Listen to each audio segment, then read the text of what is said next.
today somebody asks me, who am I would say I'm Ashwarya. I'm a rehabilitation counselor and, the things like filmmaker and a painter. But I was not this 12 years ago. I was a student back then in 2008. I wanted to get into filmmaking, and that's when I joined this bachelor's course in mass communication, and I wanted to do big. And at that time, as a youngster, every person wants to do it big.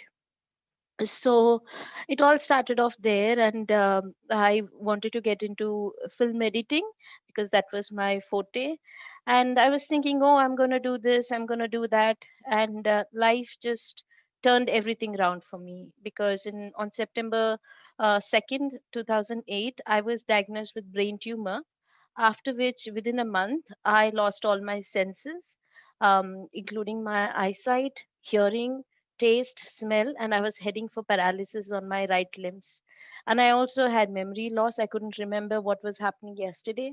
And to add it to all this turmoil, the doctors said I may not survive. The maximum they gave me was 3 months.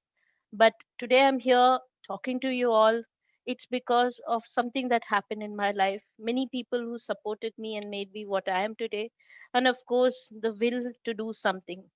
And this will did not just come like that, it took time. Going back to my childhood, I was a brat. I was the most mischievous kid in the class. But then you also used to prepare well in my exams. So my mom kind of, she balanced it. Okay, she's studying, and it doesn't matter. And after she passed away in 2000, so we had to move to Hyderabad, where my dad was living, and we were staying here. And then in 2004, so the first blow in my life came when my mom passed away. We always think, as a kid, oh, my mom is going to be there, forever and ever and ever. But um, the truth, the reality, the truth is always bitter. But it didn't, it was she went away.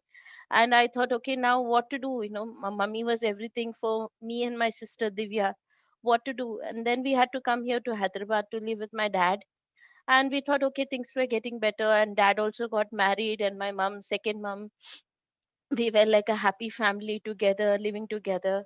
And all of a sudden in 2003, my dad again, like my mom, he also was diagnosed with cancer, and he passed away in 2004. So again, another blow in my life. Like, I was like, what is happening? And from my childhood, I always had one question that even today I don't think that is answered yet. And the question is, why me? Most of us, when something happens to us, family, friends, health, and something very bad happens to us, we keep asking, why me? So I think I'll come at the end of it, I will come to how we have to look at that question, and how we have to go on about living our life. Anyways, coming back to after my dad passed away, I had a 1 year breakdown. And then I thought of doing something with my life, because I thought, if my parents were alive, they would have wanted me to, see as a happy child and achieving her goals. And my mom also, second mom also, supported me a lot in this. And that's when I got into mass communication, and this is what happened at that time. So the third blow came when they said I have a tumor and I'm not going to survive. I was very angry. I was like, why me? What did I do? And a 19-year-old girl back then, and all the dreams in her eyes, wanting to do something. I had a lot of ambitions, like, in the sense I wanted to get into documentary making, but nothing of that happened. And then there was this, my world there. I couldn't hear people, I couldn't see people, I couldn't taste anything. So my world there was actually, was within myself. And I used to lie down in my bed, because my head used to ache a lot. And I used to lie down in my bed, and I used to think, what is happening, why this has to happen. So the more I thought, I felt like it's not helping me, not at all helping me. The thing that helped me, one day, why I was like, uh, you have to do something about your life. You cannot be like this. Okay, you have 3 months, fine, live for that, for those 3 months. That's a very tough decision to make when you're being told that you may not survive. But trust me, that is the decision, that helped me to walk this path till here. I was like, fine, if this is what life gives me, I'm going to live this life every moment. And even till date, if now people ask, what are your ambitions in future, I say I don't have any ambitions. I'm not being an, I mean, I know people say you need to have goals, you need to have ambitions. It is good to have them, but if somebody asks me, I say I don't have any ambitions, because as a 19-year-old teenager, I had ambitions, but they didn't come true. So I'm not afraid of ambitions. I'm only saying that live every day, give it your best, and the rest will fall into place. That's what I believe in. And after 2008, when I recuperated within 9 months. In 2009, my all the other senses besides my eyesight came back, like hearing, smell, and my paralysis also became all right. Memory became good. So I was there looking at my friends. My friends, they finished their graduation. I couldn't go back. I was in the third year, but still I couldn't go finish back my degree because my health deteriorated at that time. And when I finished in 2009, when I was looking around, I saw all my friends achieving, they got a job, they're working somewhere. And for me, I was at home doing nothing. And I had no idea about the rehabilitation services. So I was clueless of what to do. And I don't mind saying it on live that even for 10 rupees recharge, I used to ask from my mummy and my didi. I was dependent. I was so dependent. And I had to adjust to life. Like, I was a girl who used to drive four people on a scooty pep. But after my eyesight, after I was recuperating, when I used to go out with my family, I had to hold their hand and walk. So that became my life, so dependent on people around me. So this happened till 2011. And that is when I came to LV Prasad Eye Institute. And the Dr. Ramesh Kekunaya, he saw me, and he guided me. He said he referred me to the rehabilitation center, that's Institute for Vision Rehabilitation here. And that is the day I came here, and I got to know that people like me are more independent, they're more self reliant. And I realized, oh, this is what I got to do. This is, I had the will, but I think this is where I was shown the way to, how to move about with my life. Then when I came here, I wanted to, when I learned that people are able to operate computers using screen readers, I thought, okay, well, why not I learn this and get into content writing. But once I learned that, what happened was when I applied in different companies, they were not open to take a visually impaired person in their company. They were doubtful. They had their own apprehensions. They said, some of them said, we don't have facilities that would enable, make it an inclusive environment. So all the doors were shut again, and I was still waiting. And I used to tell myself, when I know this is a cliche, but it actually helps you when you think about it, when in times such as that, all the doors close. Sometimes we wonder why this had to happen. The doors close. That's because the best one is waiting for you somewhere. And that's what happened when I got a call from Hema is the a ma'am. She's the one who counseled me here at LV Prasad Institute. And she she told, we are opening a helpline for visually impaired. Would you like to join as a counselor? I was very happy, excited, because it's a job. Then in 2018, 2013 is when I came here and joined as a counselor. And from that time on, my life took a different turn.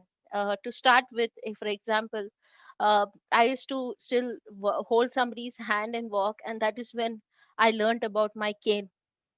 And I remember my HOD, Dr. Beulah Christie. She saw us, and my colleague Priya. Both she and I are visually impaired. She saw us. It's like, why aren't you both using a cane? And she made us use the cane. And from then on, today I use cane. I go everywhere. I take cabs. I go everywhere, and I even traveled, in a flight just using the cane. So that is how much independent I am today. And after that, I felt me, life was worthwhile because I'm able to earn something. I'm able to buy some things for myself, and I'm able to buy something for my family. I was very happy in a way. And then I used to watch movies. I used to think, okay, let me watch movies, but I needed somebody's description. Okay, this is what happening on the screen. And I that is when the idea came. Why don't I do something that need not I mean, somebody don't need to take the description, the help of somebody next to you for description. So with that thought, I was like, let us make, because we have a studio here with the recording system and all that, the mics and all that. So I thought we'll make an audio movie, and I went to Dr. Christie and I spoke to her. I said I want to make a movie, and as always, I was encouraged. I was never like, the thing is, when people are there around you, they should never doubt. If they doubt you, that is when that's where your downfall starts. Like you're okay. They're doubting me. Maybe I don't have it in me, but I never had that here, with my colleagues and all, and with my boss. So when I told her, she said, go ahead and do it. And we were with my colleague Vinay is the sound editor here.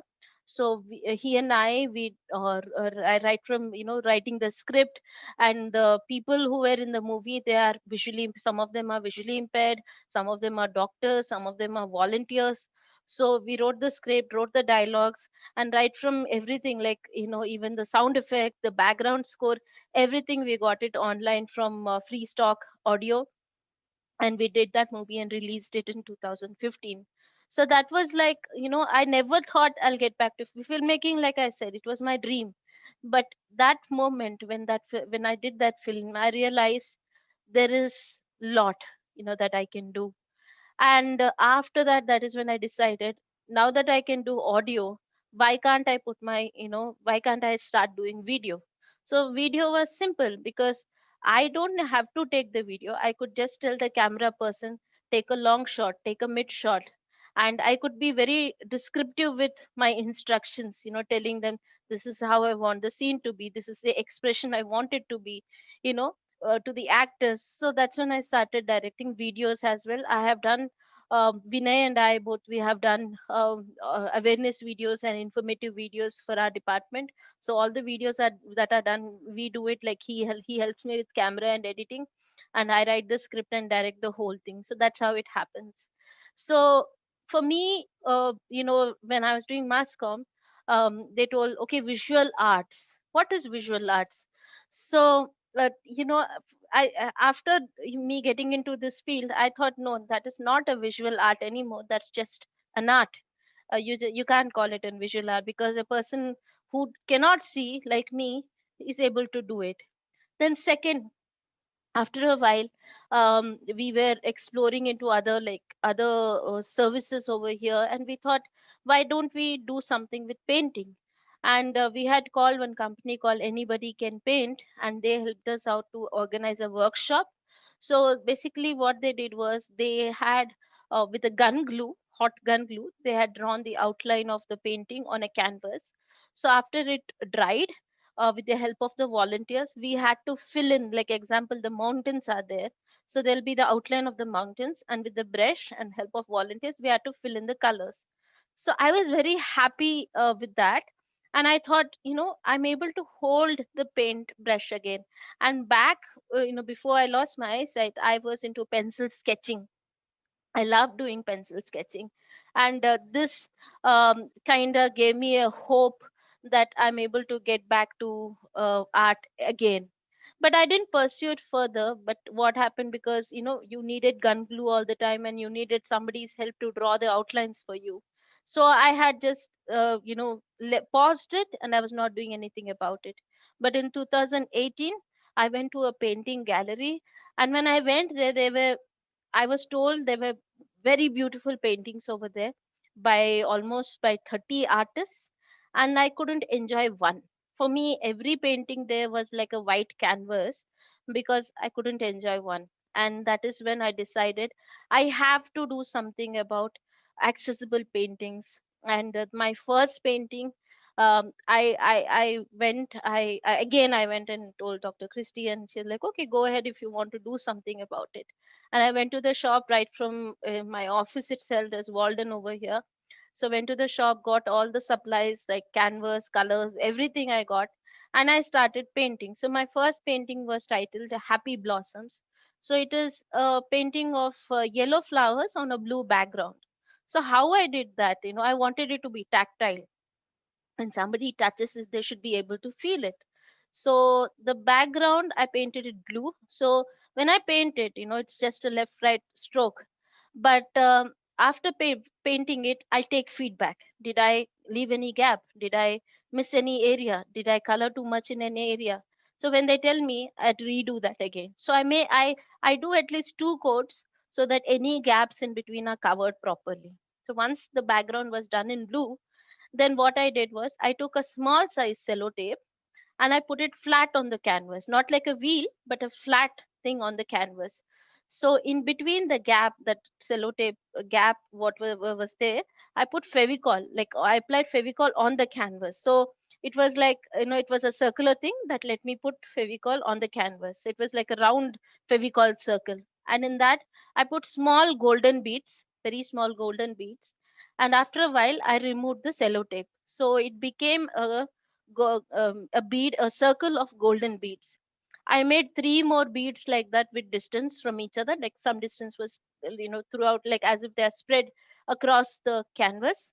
And after that, I went to the garden. I got dry leaves and I cut them uniformly and I colored them yellow color. I had to color it like at least three, four times. And I stuck it around these golden beads like petals. So that was my first painting. Then when I was so happy because even I was able to touch it. It was not just I did it, but I was able to enjoy it, and the happiness when I did that was out of the world because it is like something that you couldn't do, but now you're able to do it something for yourself. And later on I explored into more bolder and difficult paintings using household materials like ice cream sticks, beads, aluminum foil, and shaping it. And I remember, like, when I have the clients who are here visually impaired at my office, when they touch these paintings, I recall some of them were, oh, is this how a painting looks? They've not seen a painting at all in their life, but now they're able to feel the painting, touch the 3D feel of that painting, and they were so amazed that that's how the painting looked. And some of them even had tears in their eyes when they touched those paintings. And with that, when that thing happened on that day, I was like, okay, I need to have some workshop where these people can also learn. So in 2019 we conducted a workshop at my office. So 16 people, artists, I won't call them visually impaired now, because they created their, we had like a workshop of 1 week, and they created their own tactile paintings, and that was exhibited. It was showcased in an exhibition, and people were surprised that these themes, these concepts were done by somebody who's visually impaired. And what I just want to say is, the things sometimes we think we build a wall around us thinking that this is not possible, but when we actually explore, when we make way for ourselves, when we change situations, things will change for us. Like, we cannot always say, oh, this is not there for me, this that is not there for me, but we have to take that one step and make that change, which will enable us to do more in our field. And I think I'm done with this talk. And today I'm very happy, like, people ask me, are you, you're blind, when they feel sympathized. I don't like sympathy. I like example with my friends, they don't sympathize at all. They're like, they're just like any other friend. They make fun of me, they're playful with me, I make fun of them. And sometimes, when I drop things on the floor, they're like, oh, you threw it down.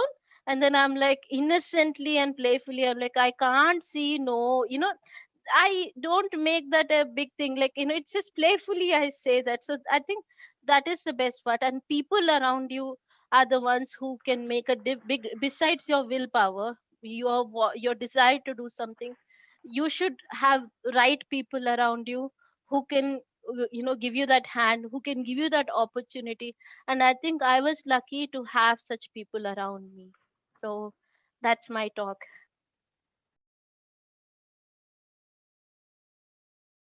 I Sure. think you touched it, partly during the your talk. Okay. Uh, yeah, but there is something. For example, there was a time when you could actually see the world. Yeah.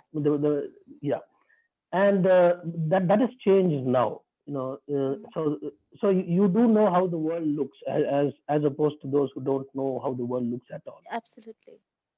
So so the fact that you've seen the world earlier and now you see now it's changed. Has that in any way changed the way you actually see the world? I'm sure you get what I'm asking. So I don't think it has changed anything at all. Like somebody visually nothing. I mean, I know how people look, how the world looks, but yes, there are times, like example, my niece, my sister's daughter, she was born in 2015. So I would want to see her visually. Of course, I've held her close to me, but I would want to see her. There are things like that that makes me want to say, okay, I know I would want to see her. But what has changed is my perception. As a visually impaired, now and back then, I used to think everything is, as a sighted person, I would be like, um, not value things, the small things in life, people around you. But right now, as visually impaired, I value things a lot, like, small conversations, a small message to your friend saying that, hey, how are you doing? These are the things that mean a lot to me. I think visually, I don't think nothing has changed except for that one thing what I told you. But visually, I don't think anything has changed. how has the world changed in the way they have the people the way they react to you, the way they've do you see changes? You talked about it. You said you don't like sympathy or those Hmm. things, but obviously there are people have changed in many ways. So Hmm. how do you see that, and how do you relate to that, those changes that come as a result of this? Um, I have met people of different sort. Like I've had people after my vision loss, there were people who even called me, oh, she's a waste now. And I've had people who were like, oh, she cannot do anything, she's a dependent now, and she will be like this forever. And I've had people who held my hand and said, no matter what happens, you're going to walk through this and you're going to live a wonderful life. And I've have people who are like, who will always support and encourage me in whatever I do. I think the people I come across are varied when it comes to their nature. And what I found out was, if supposing somebody shows me sympathy, I tell them that, you have to be assertive about what your thoughts and feelings are. So when somebody shows me sympathy, I'd be like, please don't show me sympathy. I'm all right. I mean, they're like, oh, you go in auto. How will you go? Of course, I'm going in auto and coming every day when I go to work. Of course, I'm able to do things, just as any other person. So why feel sympathy for me? So the people, the attitude in the beginning, like as a sighted person, I don't think anybody had any opinion about me. Okay, they were like, oh, she's Aishwarya, fine. But after I lost my eyesight, the opinions, were varied. And people who called me waste once upon a time, today they are surprised to see me like this and they're sorry about it. So with my attitude and with my perspective, I think things will change. There must have been times, and I'm sure there are also times even now when you actually feel down, or feel little low. So this is a question that I'm asking for others who might be, who might be in a similar situation. And you also went through a phase where you struggled to come out of it, as you Mhm. mentioned during your talk itself. Mhm. But there are certain things that you've done, and I'm sure you keep doing, that keeps you motivated and going. So if you were to share, what are the things that you do to keep yourself going, and maybe share some of it that would help somebody who's in a similar situation or in something, what would that be? Is there, are there specific things that you do to keep yourself going? Think it's, everyday things. Like my work here is to counsel clients who come here, and when I counsel them, I see myself in them. you know Somebody would come to me and say, I don't want to live. What is this life? I don't want to be blind. But my only desire for them is, that they should come out of it and they should live their life.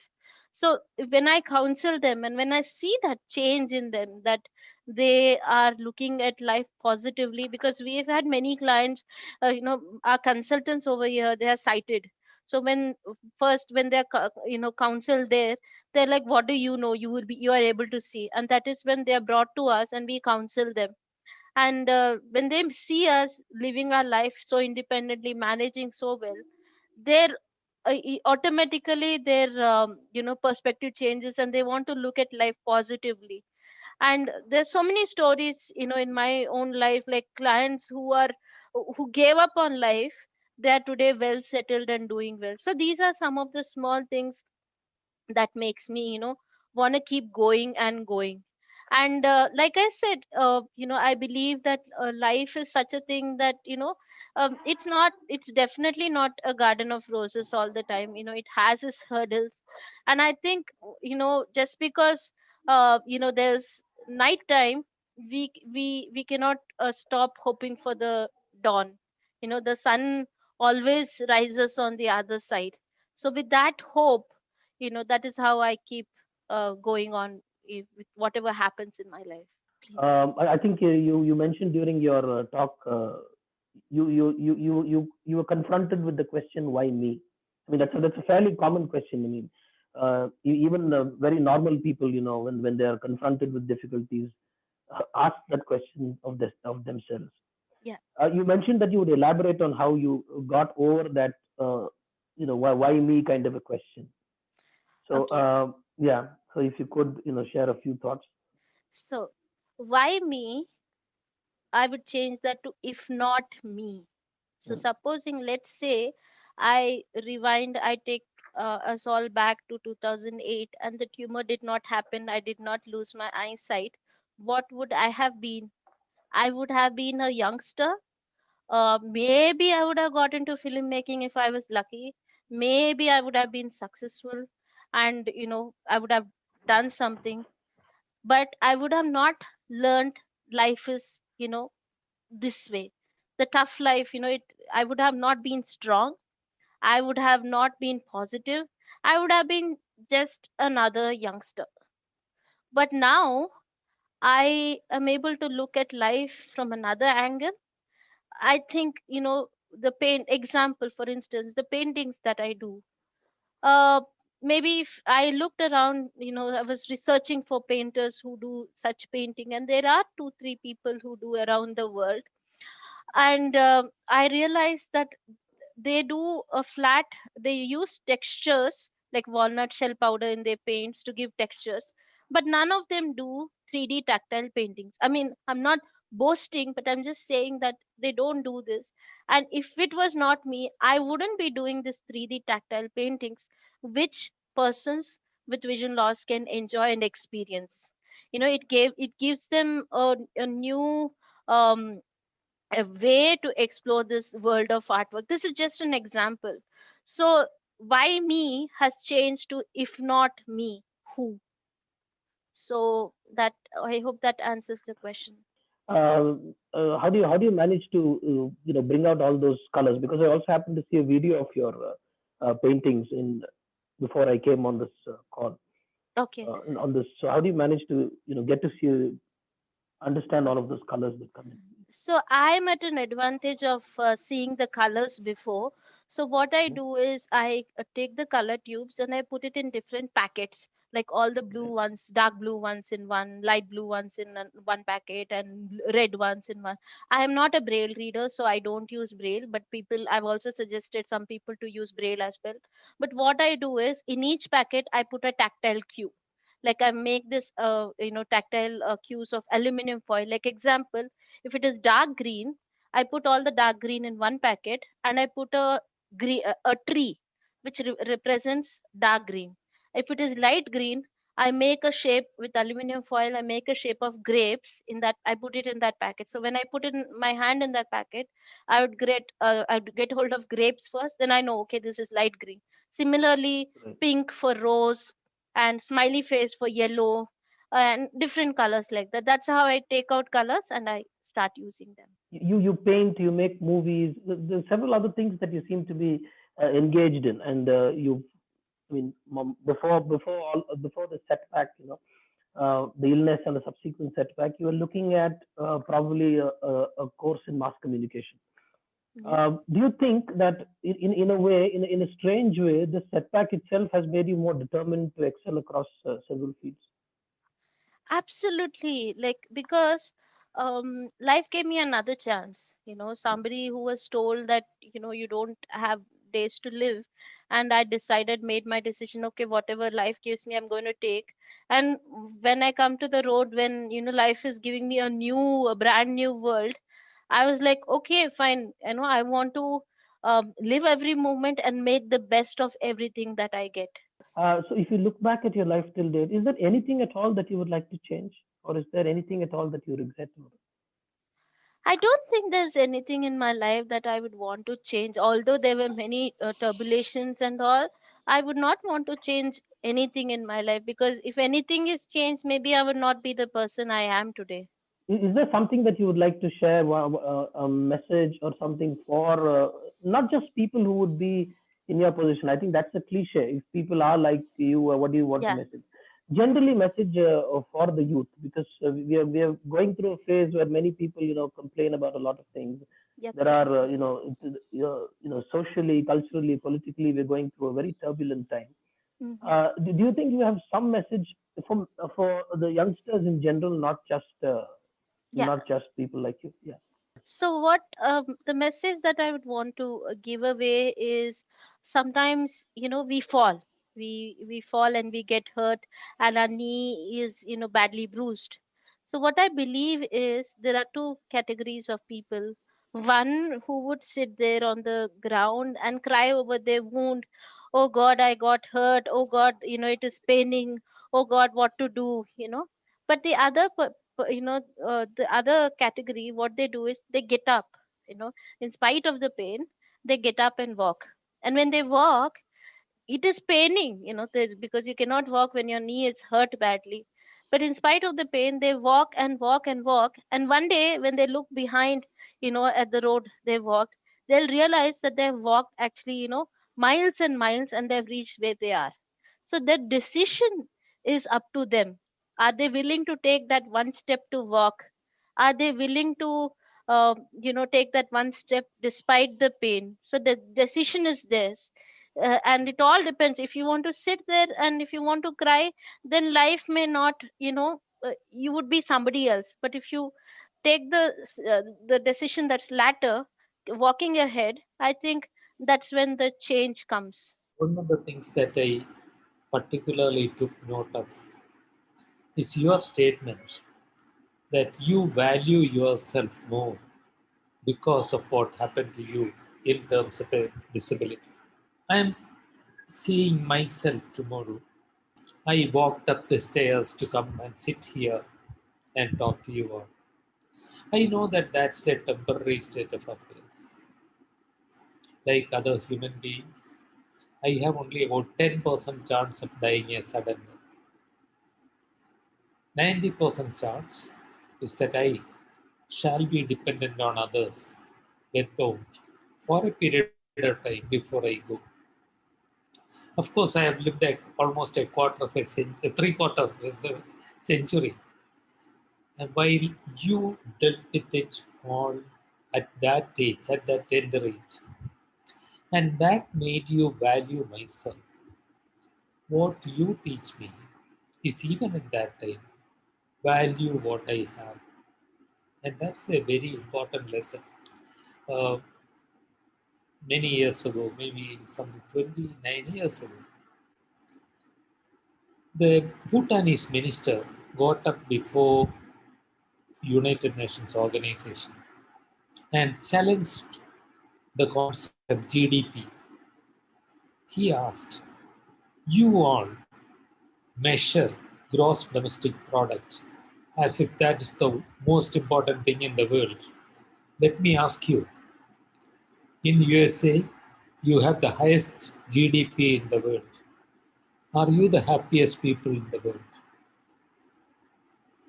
That one question made the whole world sit up and think. You or we keep amassing so many things and continue to be unhappy about what we do not have. For my tomorrow, you have reinforced that knowledge to value what one has. And that's not a small lesson. Uh, you also mentioned how bad sympathy is. Now, that is something that all of us would agree. It's very difficult to bear with sympathy, but you would value empathy. Very unfortunately, that doesn't come by easily to people with disabilities, especially in our country. Empathy means the ability to put yourself on somebody else's place and try to understand their point of view. Sympathy is easy. That's what everybody dishes out. Oh, you poor thing. And then, even worse is possible, idle curiosity. Asking questions which can be offensive out of vulgar curiosity. Whereas, I would request you, Aishwarya, and you, Sparsha, to forgive us because we are human beings with limited ability for empathy. However much I try, I cannot see things completely from your point of view. We are deficient. We want your understanding. We will all together ask for your forgiveness in our limitation of being unable to see everything that you go through. Maybe you have your abilities which are outstanding, whereas a lot of people with disabilities live in rather horrendous conditions in our country. Not only subject to sympathy or even ridicule, but physically, emotionally, and socially ostracized and vulnerable. Uh, Let me explain to you why I am here. I am a palliative care doctor. In the West, do I have, Dr. Kumar, do I have another 3 or 4 minutes more? Sure, sure. Please do Just take, sir. 1 minute Yeah. if I take too long. Sure, sure. Please do take, sir. Yeah. In, our, in a Western country, somebody with a spinal injury gets operated, spine fixed, and 2 months later you would see him in a supermarket doing his own shopping, going back and doing his own cooking. He would have been rehabilitated in it. Whereas in our country, the medical system sees its job as fixing that spine and throwing the person out with a sentence, come back every 3 weeks to change the urinary catheter. What is not said is come back with a lot of money because every catheter change is going to cost you a lot of money. This is how we deal with people with disabilities. That is not only lack of empathy, that is callousness. Dr. Kumar and others, thank you for organizing this meeting. One thing that I hope will lead from here to tomorrow is forming an effective collaborative of people with disabilities. Now we are all geographically isolated, disability wise isolated, and maybe getting people together in these days of electronics revolution. That is that is easy, and perhaps the COVID situation has made it even easier, made people more tech savvy. I think voices like Aishwarya's must be heard all over the country. I am fortunate that a person who works in the same room with me, my executive assistant, is somebody who lives with quadriplegia, and she is my guru in how to handle life. The Sparsha sitting there and quietly translating everything that we say to another language is teaching us all about life. And I hope, Kumar, with your organizational ability, we would very much like to walk with you while we form this group. And it's important. In 2018, the world nations got together at the capital of Kazakhstan, called Astana, and came out with what is called the Global Astana Declaration. In a way, it was just an amplification of the world, what the world nations together had done 40 years back, the Alma Ata Declaration. Alma Ata Declaration had asked member countries to partner the community in care. The community includes everyone. And after 40 years, they went one step further and said, give control over healthcare to the community. We professionals may not find that very encouraging. We don't like to lose control. It's good if we have control over everything. Let us give control to Aishwarya, Sparsha, and all the people like that. Make them raise their voice. Not Aishwarya has a voice, Sparsha has a voice with their hands. But I'm talking about a voice to be given to the lakhs of people living with serious disabilities. In a Western country, palliative care does not see people with disabilities. They don't have to. But palliative care is prevention and management of serious health related suffering. All major disabilities in our country cause serious health related suffering. That is why sometimes when Western consultants come and ask, why are you seeing these people with paraplegia? We are able to look at them and die and say, we treat health related suffering. And in return, those people teach us about life. I hope, Aishwarya, now that you are able to live your life with full potential, with the support of a lot of people like Vibha and Kumar and Sparsha and so many others and Dr. Venkataraman, I hope you will give power to a lot of people. Thank you, sir. You said that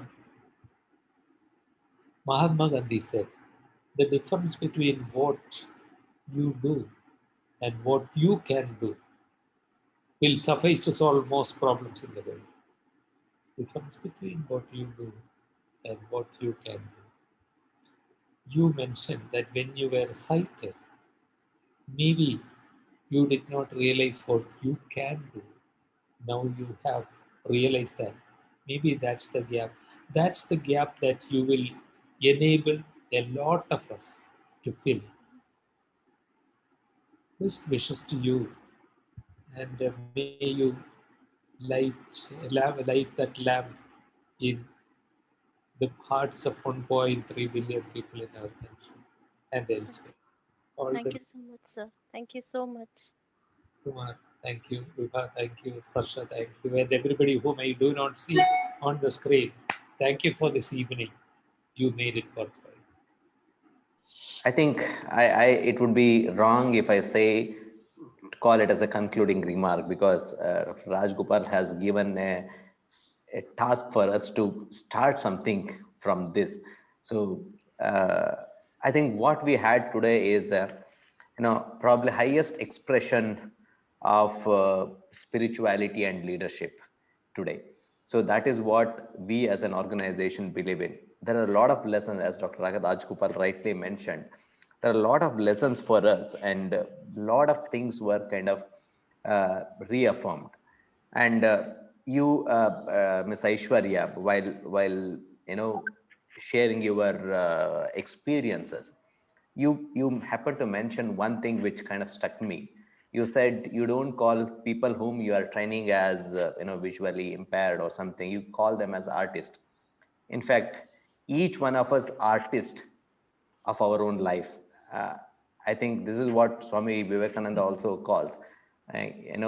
We are the destiny of our life. Like we create our destiny, and I think that is very true.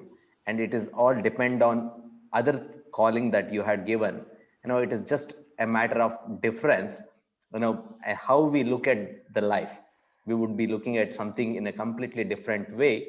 If we can just change that perception, and the life will be completely different. It will just throw itself come in a completely different manner. So that is what you had kind of taught us, and that is what for each one of us is a kind of lesson. Those two things, that is what I would take away from the today's this one. And sir, as you had always been thinking not about just today, about how the world should be for tomorrow, and for the better tomorrow. I think what you definitely told us, what we have today is more of noises. And if we all come together as a common voice, then that is what can be heard all over, and something that is what can make a lot of difference. We do believe in that, sir, and we do take your message and definitely put all our heart and efforts in making that. So thank you, Ms. Aishwarya, for coming over and sharing all the lessons with us. And it's a wonderful thing to have you here. And thank you, sir, for guiding us. And that was a very, very apt guidance. Then we couldn't have asked more than that. There is a definite direction in which we should be moving forward now. So thank you, both of you. And thank you, Sparsha, for kind of making this all this conversation heard to everyone. So thank you very much for all of you.